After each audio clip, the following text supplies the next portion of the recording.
The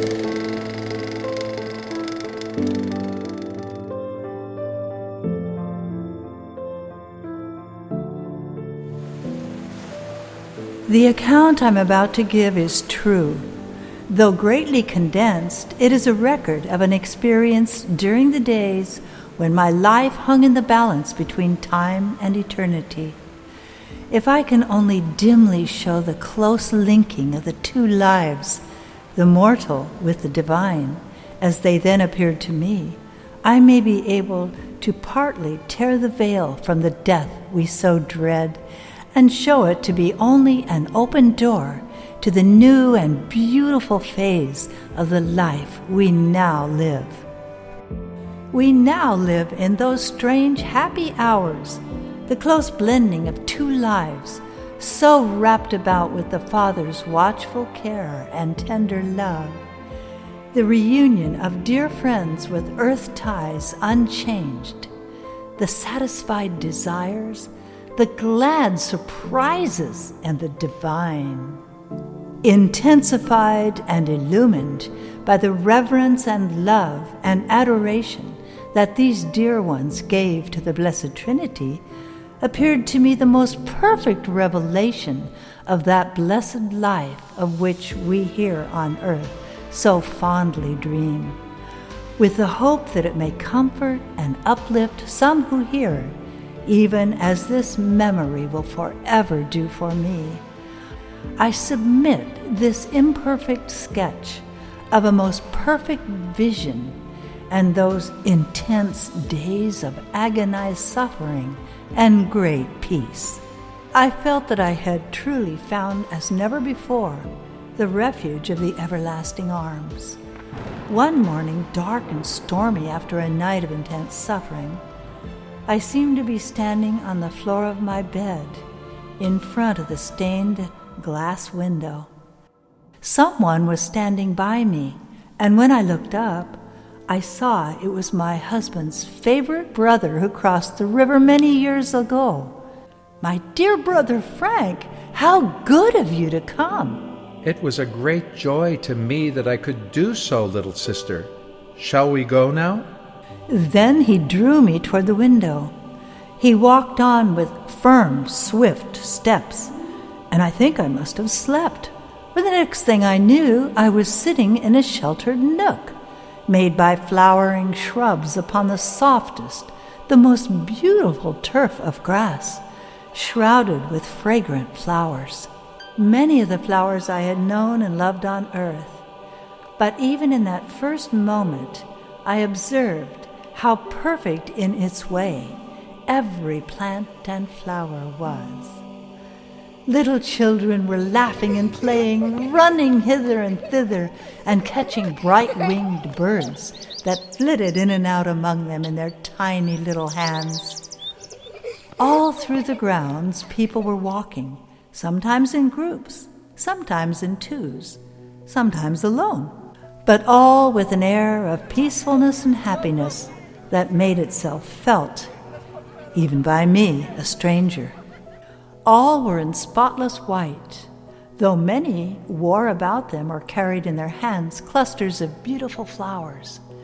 As I looked upon their happy faces and their spotless robes, again I thought, these are they who have washed their robes and made them white in the blood of the Lamb.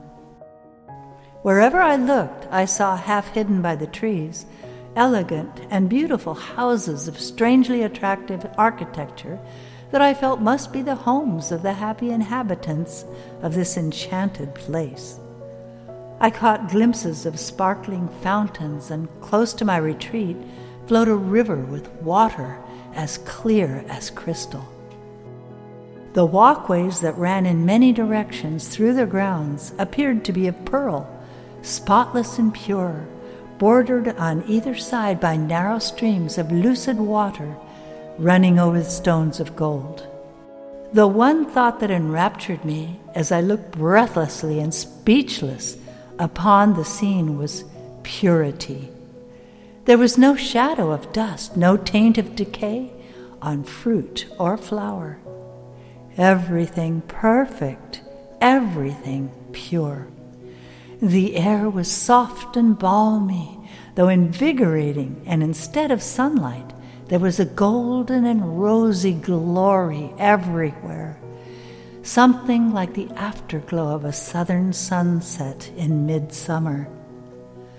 As I drew in my breath with a short, quick gasp of delight, I heard my brother, who was standing beside me, softly say, "Well, what did you think?" And looking up, I discovered that he was watching me with keen enjoyment. In my great surprise, I had totally forgotten his presence. I had been so dazed by the magnificence of the splendor all around that an overpowering sense of God's goodness and my own unworthiness swept over me. I dropped my face into my hands and burst into uncontrollable and very human weeping. "I am inconsiderate. Come, I want to show you the river." I stepped into the gently flowing river, and to my great surprise found in the water in both temperature and density almost identical with the air. What marvelous water! What wonderful air! We again stepped upon the flowery patch. Are all the rivers like this one? They're not all the same, but they're similar. We walked on a few steps back, and then I turned and looked back at the shining river flowing in tranquility. Frank, what has the river done for me? I feel as though I could fly. He looked at me with earnest, tender eyes as he answered gently, The river has washed away the last vestige of the earth life and fitted you for the new life upon which you have now entered. It is divine. Yes, it is divine. We walked on for some distance in silence, my heart wrestling with the thoughts of this new, remarkable life, my eyes drinking in fresh beauty at every step. Now come, little sister, I long to welcome you to our home.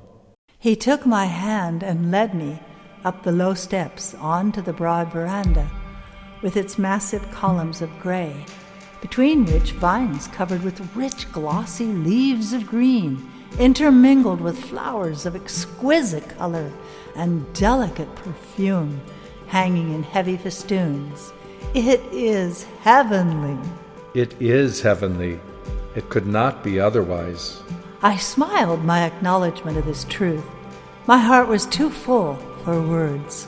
If only we could fully realize while we were yet mortals that day by day we were building for eternity, how different our lives in many ways would have been. Every gentle word, every generous thought, every unselfish deed will become a pillar of eternal beauty in the life to come. We can't be selfish and unloving in one life and generous and loving in the next. The two lives are too closely blended. One is but a continuation of the other. But come now to the library. It was a glorious room, the walls lined from ceiling to floor with rare and costly books. Here's my brother's desk. And his favorite flowers. Yes, here we never forget the tastes and preferences of those we love. My first sensation upon entering the library was genuine surprise at the sight of the books. And my first words were, "Why do we have books in heaven?" Why not? What strange ideas we mortals have of the pleasures and duties of this blessed life. We seem to think that death of the body means an entire change to the soul, but that is not the case by any means. We bring to this life the same tastes, the same desires, the same knowledge we had before death. What would be the use of our long lives on earth, given to the pursuit of certain worthy and legitimate knowledge, if at death it all counts as nothing, and we begin this life on a wholly different line of thought and study? No, no, no. I wish that everyone could understand, as I said before, that we are building for eternity through our earthly life. The more earnestly we follow the studies and duties in our life of probation, the better fitted we shall be to carry them forward on and on to completion and perfection. Are any of them books we knew and loved below? Undoubtedly. Many of them are those which help to elevate the human mind and immortal soul. Many of the rarest minds in the earth life, upon entering this higher life, gain such elevated and extended views of the subjects that have been with them. Lifelong studies, that pursuing them with zest, they write out for the benefit of those less gifted, the higher, stronger views that they themselves have acquired, thus remaining leaders and teachers in this rarer life, as they were while yet in the world. Leaders there must always be in this divine life as in a former life, leaders and teachers in many varied lines of thought, but all this knowledge will come to you simply and naturally as you grow into the new life. Among the books in the library, I found many of my favorite authors.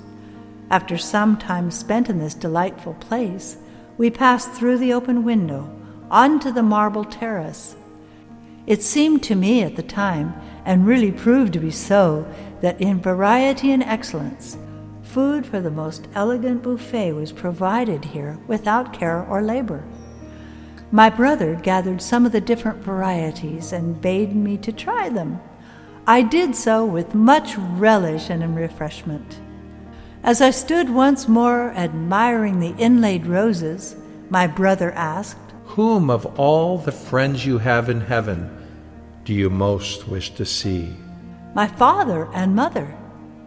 He smiled so significantly that I hastily turned, and there, advancing up the long hallway to meet me, I saw my dear father and mother, and with them my youngest sister.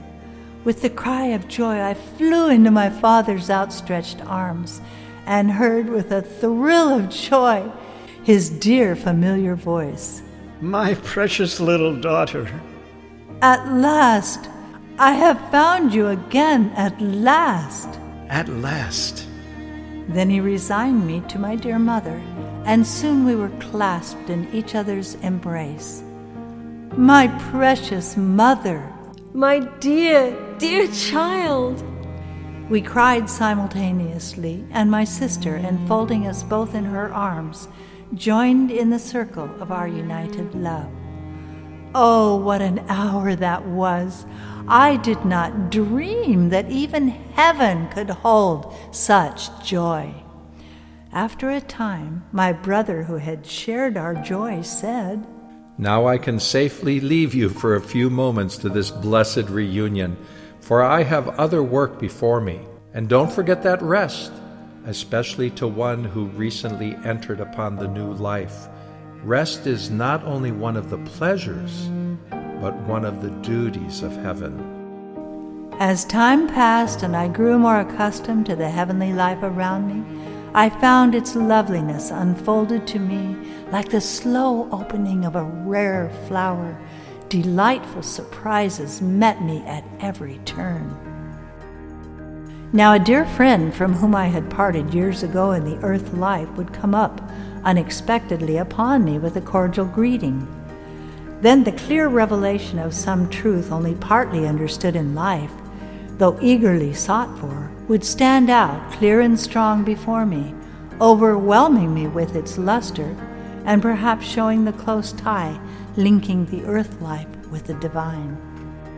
But the most wonderful thing to me was the occasional meeting with someone whom I had never imagined to meet here, who with eager handclasp and tearful eyes would pour forth his earnest thanks for some helpful word of instruction that I had given him, some solemn warning, or even a stern rebuke that had changed him. Unknown to me, he had turned from the paths of sin to the life everlasting. Oh, the joy to me of such a revelation! Oh, the regret that my earth life had not been more full of such work for eternity. My first impulse after happy, blissful rest was to hasten to the river of life and plunge into its wonderful waters, so refreshing, so invigorating, so inspiring. With a heart full of thanksgiving and lips full of joyful praise, morning after morning, sometimes in the company with my brother, sometimes alone, returning always full of new life and hope and purpose to our home, where for a time each day I listened to the entrancing revelations and instructions of my brother. One morning, as I was on my way to the river, I saw a lovely young girl approaching me swiftly with outstretched arms. It was my niece. "You have grown very beautiful, child. You were always lovely. You are simply radiant now. Is it this divine life?" Yes, but most of all, being near the Savior so much. Ah, yes, that is it, being near Him. That will make anyone radiant and beautiful. He knows you love Him, dear heart. That means everything to Him. Her sweet face grew surprisingly radiant and beautiful as she talked. I began to dimly understand the wonderful power of Christ among the redeemed in heaven.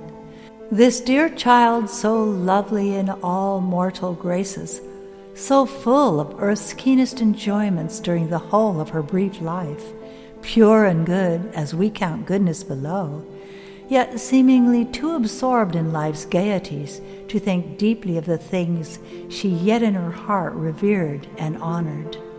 Now in this blessed life she counted the privilege of loving Christ, of being near Him beyond every other joy. Oh, if loving Him deserves reward, I'm sure I ought to have every wish of my heart, for I love Him 1,000-fold better than anything in earth or heaven.